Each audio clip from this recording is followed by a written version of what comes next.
All right, so we missed a couple weeks, but luckily not a lot has happened. Not the most news that we've ever had, considering 2 weeks have gone by. So we'll get through some stuff. But we're back with more news. Finally, after being gone for 2 Fridays. As usual, big to small, to chat picks to DevDub. We're starting off with Crystal Dynamics layoffs. This is Chris Scully in VGC. So Crystal Dynamics announces another round of layoffs, says Tomb Raider is unaffected. So that's good. But the layoffs were confirmed in a statement posted on the studio's official LinkedIn page, but the exact numbers were not provided. Today we made the very difficult decision to part ways with a number of our talented colleagues as the result of evolving business conditions. Hey, has anyone heard that before? As I turn my fan on? No, Sansa did not get laid off. She actually got hired. They had to make room. They had to make room to hire Sansa by laying off all these employees.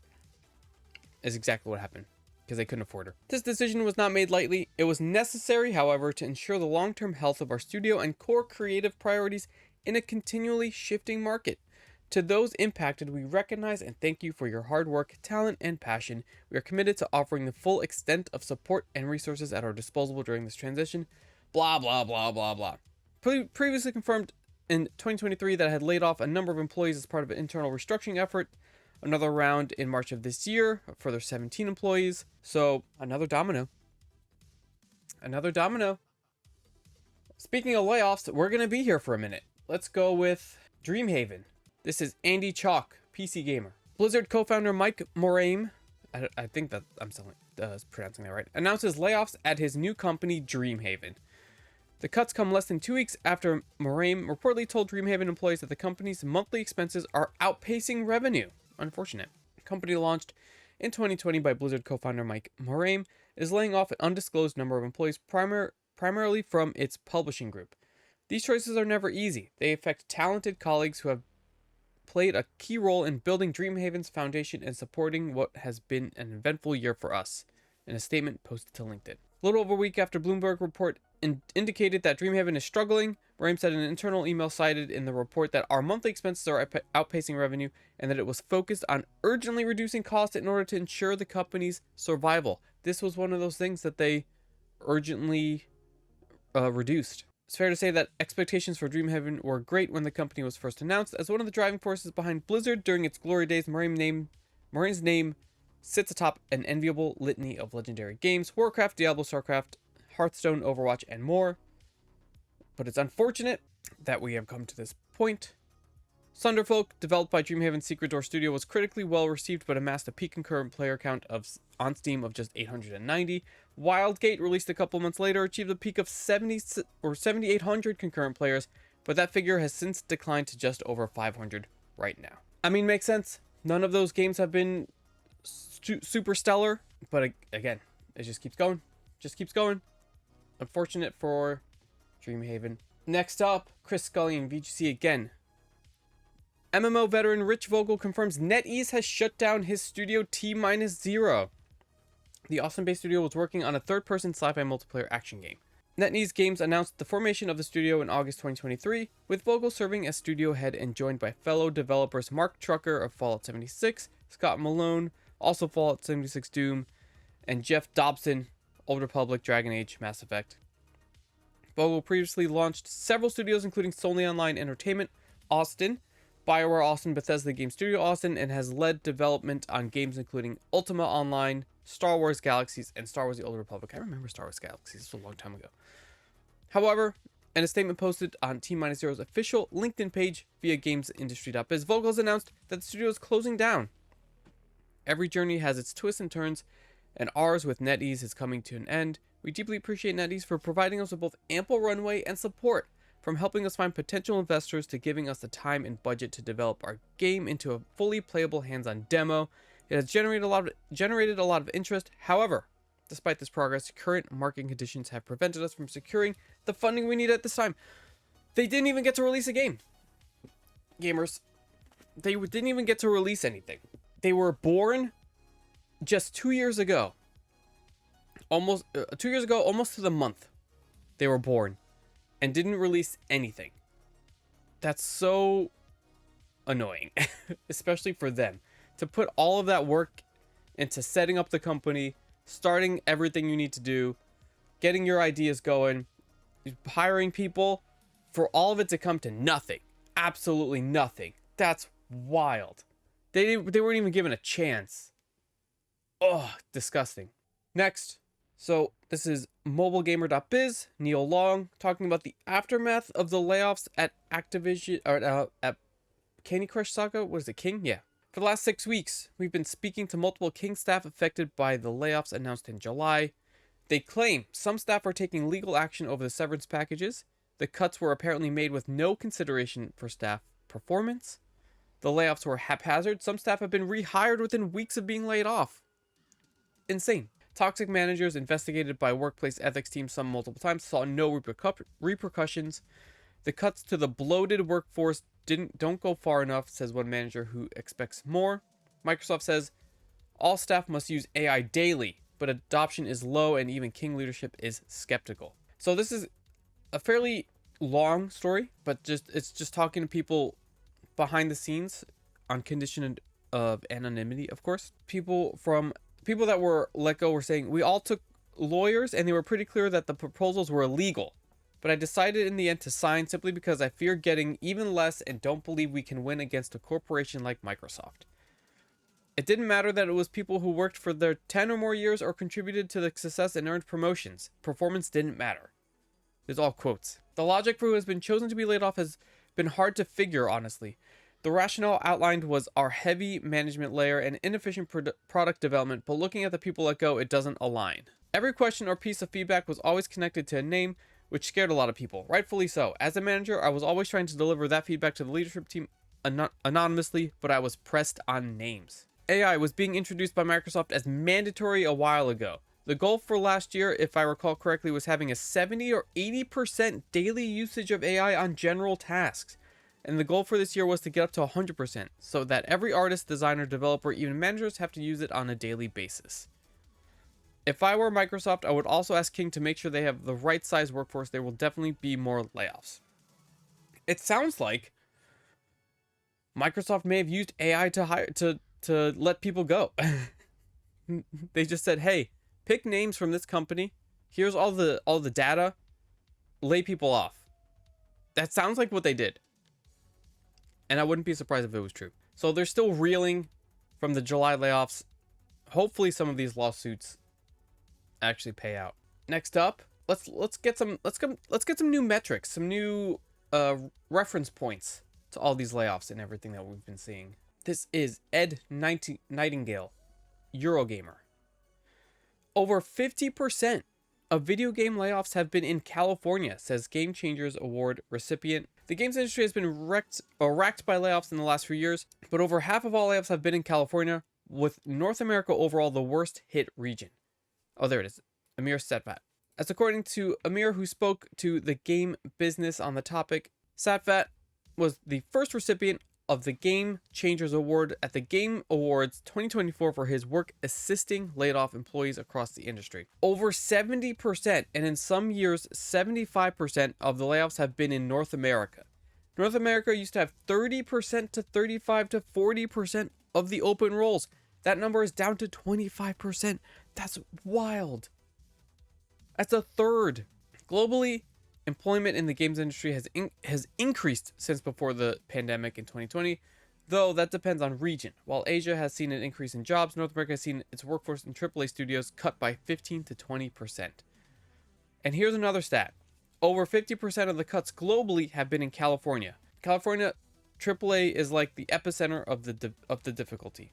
There is opportunity, but it may be that if you want to stay in the industry, being open to going some of these places like China, Japan, not forever, but for some amount of time, that's going to be a larger part of the equation. That's insane. He's telling people, hey, if you want a good chance of staying, keeping your job, staying in the industry, move overseas, at least temporarily. That's still just like, you can't just do that. You can't just do that. No, like introductory level QA person is going to be able to move overseas. There's just no way. Unrealistic, but some crazy numbers in here. Some crazy numbers. And next, which will be the last piece of larger news for now, let's ruffle some feathers. get some of you gamers annoyed. This is Andy Robinson, VGC. Guess what, gamers? The new PS5 digital editions coming out will have less storage, but the price will stay the same. The increased price. It's gonna have like 825 gigabytes of storage as opposed to a terabyte. Starting this month, the digital edition of PS5, which doesn't include a disk drive, will come with 825 gigabyte of SSD storage, down from the terabyte included with the current PS5 consoles, according to Bill Balcoon. Not official yet, but this person's very reliable in all of their leaks. If you ask why, we'll tell you right here. It's likely that the storage reduction is a means of avoiding further price increases for the PS5 in the current challenging trading climate. In Europe, the digital edition console has seen its price increased twice. Most recently, earlier this year, PS5 digital currently costs $100 more than it did at launch 5 years ago. So the excuse, or the theoretical excuse, is that they're preventing further price increases by making the console cheaper now, moving forward, by removing almost a quarter of the storage. I don't get it. I don't get it. So keep a lookout for when these PlayStations start hitting the shelves. It's also odd to do it so late in the generation. Like, what, we're gonna have a new PlayStation in a year or two. So why even? And games are getting bigger. Exactly. What an insane proposition. Just give it to me super cheap. Give me no SSD. Let me buy my own SSD separately. Give me no SSD in the fucking thing at that point. I'll buy my own for cheaper. Next up, we start off the list of smaller news items. Where do we start here? It's kind of a bigger list. And we'll just start at the top. Who cares? All right, this is Andy Robinson, VGC. Xbox is bringing cloud gaming to the lower Game Pass tiers in addition to PC games. So that's a good little upgrade here. Starting today, which was the 27th, users enrolled in the Xbox Insider program will be able to test an Xbox Cloud Gaming beta, which makes game streaming available to those subscribed to the Game Pass Core or Standard tiers. Currently, outside of the Insider test, the ability to stream games via the cloud is only available to subscribers of the highest $20 Ultimate tier of Xbox Game Pass. So this is cool. They really want to push the cloud gaming service. It's gonna be tough to really get this going. Not a lot of people are aware. Even with the whole "this is an Xbox" marketing stuff, most people don't understand it at all, or even seeing it with everyone blocking ads these days. You know, who's seeing the ads? So be on the lookout for that. This is good for travelers, people who travel a lot. Right here. Next up, we have an update in the Ubisoft harassment stuff. Chris Scully and VGC. So this was as of the 25th.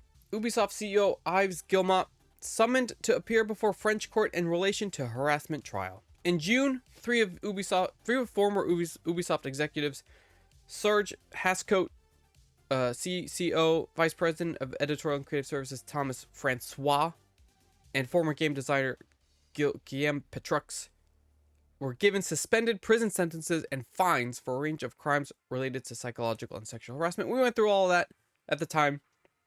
A lot of gross, disgusting, awful stuff. But now, Ubisoft has received a subpoena instructing Guillemot to appear before the court on October 1st in connection with the same trial. The subpoena was filed by the Solidaire Information Union and 4 other individuals, the same parties involved in the previous trial. Statement saying from Ubisoft, a union and 4 individuals have issued a summons to Ubisoft to appear before the district court on October 1st. The case judged by the court this past June following an investigation by the public prosecutor's office. After the investigation, and contrary to the civil party's request, the public prosecutor's office decided that there were no grounds to initiate criminal proceedings against Ubisoft or its management, a decision it confirmed during its closing arguments at the hearing last June. Ubisoft will continue to cooperate with the justice system in this matter, as it has done over the past 5 years in the review of the facts related to this case. So they're saying, hey, we as a company, we didn't do nothing. So yeah, fuck them. Fuck this guy with his Nepo baby kid that is now running a gaming studio. Fuck that. Next, Mortal Kombat 2, we talked about last time. We just recently talked about this. It was just announced with the new trailer, and it's already delayed to next year. It's supposed to come out this year. Andy Robinson, VGC. Weeks before release, Mortal Kombat 2 has been delayed 7 months. Warner Brothers reportedly delayed the Mortal Kombat 2 movie so that it could perform better. What does that mean? will now be released May 15th, 2026. According to Deadline, the last minute decision was made purely for financial reasons, as movies typically don't perform well at the box office in October. So then why schedule it there in the first place? You know? Why do it there in the first place? It's annoying. 7 months is a really long time. It sounds like they have more work to do on the movie, and not just that they're delaying it a little bit. Because then why not just delay it to like the holiday season? Because movies do fine during the holidays, right? But they delayed it to almost next summer. Wild stuff. Next up, hey, if you're a game developer that's been using Unreal Engine 5 and it's been real shit and everyone's complaining about how it's running terribly and how unoptimized it is, guess what? Epic Games says it's your fault. It says it's user error. Skill issue, according to Epic Games. Chris Culling, VGC. Unreal Engine 5 performance issues are mainly due to devs not optimizing properly, Epic CEO Tim Sweeney says. It's been suggested in recent years that Unreal Engine 5's demanding technical requirements can sometimes mean that running UE5 games on less powerful hardware can result in poor performance and sluggish gameplay. Epic Games founder and CEO Tim Sweeney, who created Unreal Engine in the first place, says the reason for this isn't necessarily the fault of the engine itself, but the way developers are using it. He says the primary reason for why Unreal Engine 5 based games don't run smoothly on certain PCs or GPUs is the development process. Explained via machine translation. Many developers develop games for high-end hardware, then perform optimization and testing on lower spec devices in the final stages of development. Of course, optimization is by no means an easy task. It's a very challenging one. Ideally, optimization should be implemented early in development before full-scale content build begins. We're preparing two major solutions to address this issue. One is to strengthen UE support. Optimization requires significant manual effort, so we plan to provide automated optimization features. The other is to strengthen developer training. In addition to providing education on the overall testing and optimization process, it's crucial to raise awareness of the importance of early optimization. If necessary, our engineers can provide direct intervention to raise awareness of optimization techniques and provide technical assistance. Oh my god. Hey guys, we'll show you how to do it right, because we know how to do it right. So we'll show you. No matter what developer studio you are, you're doing it wrong. Only we know how to do it correctly, and only us. I don't get it. It's so silly. We'll just wait for the next iteration. Next up, there was a story on Bloomberg from Jason Schreier. Perfect Dark developer lays off staff after funding deals falls through. Crystal Dynamics was close to moving the game to Take-Two, but negotiations fell apart. So Take-Two did try to save Perfect Dark, and they apparently could not. Long-running game studio Crystal Dynamics, a division of Embracer Group, was forced to cut staff and fully abandon the game Perfect Dark last week after failing to find a new funding partner following the game's cancellation in July. Embracer had come close to striking a deal in which the video game publisher Take-Two Interactive Software would purchase the game from Microsoft, which owned the rights. Take-Two would then fund and publish the game, but then talks collapsed, at least in part because the companies involved were unable to come to terms over long-term ownership of Perfect Dark franchise, said the people who requested anonymity because they were not authorized to speak about sensitive negotiations. So, I would assume that because Microsoft didn't want to give over full rights to Perfect Dark, they said, no, we're not going to let you put it out. So that basically saying, no, if you can't have it, nobody can have it. That's what it was. No, nobody's allowed to have it because they don't want Take-Two to have it. It would have been cool if they swooped in and saved it, but unfortunately we just take another L as gamers because of corporations, you know. All right, let's go through a couple chat picks. Only a couple chat picks. Some unused music from Deus Ex has been released. Deus Ex Mankind Divided composer has released a collection of unused music from the game. This is Chris Culling, BGC. Sasha, something that I for sure cannot pronounce, who goes by the name Sonic Mayhem, when producing music, co-composed the game's score and also composed the score for its System Rift and A Criminal Past DLC. He has published a collection of his unused music from the game to his own Bandcamp page under the name Fragments of the Machine, allowing fans of the series to listen and download it for free. So if you want to listen to some free unused music from Deus Ex, jump in. I listened to a couple things. It was pretty sick. Pretty fucking sick. Next, somehow, And I guess this is kind of like a good and a bad thing, you know. Mind's Eye did get an update. I think it's like their 4th big update recently. This is Andy Chalk, PC Gamer. Somehow Mind's Eye is not dead. A new update promises to improve performance by removing ambient rubbish. So it's a whole opinion piece, but I mean, Mind's Eye was released in a pretty bad way. Very bad reviews. They did say right out the gate, even though they were blaming like review bots or something, that they were going to keep working on it. And they're still working on it, which is great. It would be unfortunate if, like, we don't want them to, even though they did shit, right? We still don't want them to all shut down. Right? We don't want the studio to shut down. We don't want them to take down the game. It'll just be more layoffs. So it's actually good. I say keep working on it. Who cares? If at some point it becomes a good game, hell yeah. At least people are getting paid to work on it. So hopefully they're not like using AI to do it or anything. And they're actually using a full team of people to get this going. I don't like the whole assuming that just because it has a bad start that it's fully dead and people need to go, because we need the games industry to bounce back, right? So hopefully they keep going. Similar to Cyberpunk, similar to No Man's Sky, exactly. Which there was a new No Man's Sky update, I think, recently with like, you can like co-build a ship with your friends. You could make a big multiplayer ship or something.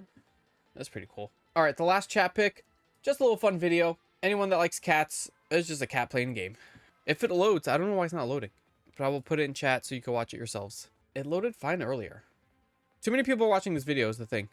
There's too many people watching, or there's ads trying to go in and they might be getting blocked or something. Anyway, watch the video. The cat's playing on the tablet trying to catch the fish. It's pretty funny. Good video. All right, and last thing, we've got our dev dub for the last couple weeks. Again, we missed a couple weeks, but not a lot has happened. But this is pretty solid. This dev dub for this time goes to the Diablo team because they've tried to get another union going to protect themselves. This is Ed Nightingale, Eurogamer. So Blizzard's Diablo team forms union seeking protection in wake of Microsoft layoffs. So we are ready to begin fighting for real change. So this is a dev dub. I guess it's Blizzard, but I guess it's Diablo specifically. I don't know what the team, if they have an exact name, I don't know. But Blizzard's Diablo team is the latest group of Microsoft workers to form a union, which with over 450 developers voting in favor of representation with the Communications Workers of America.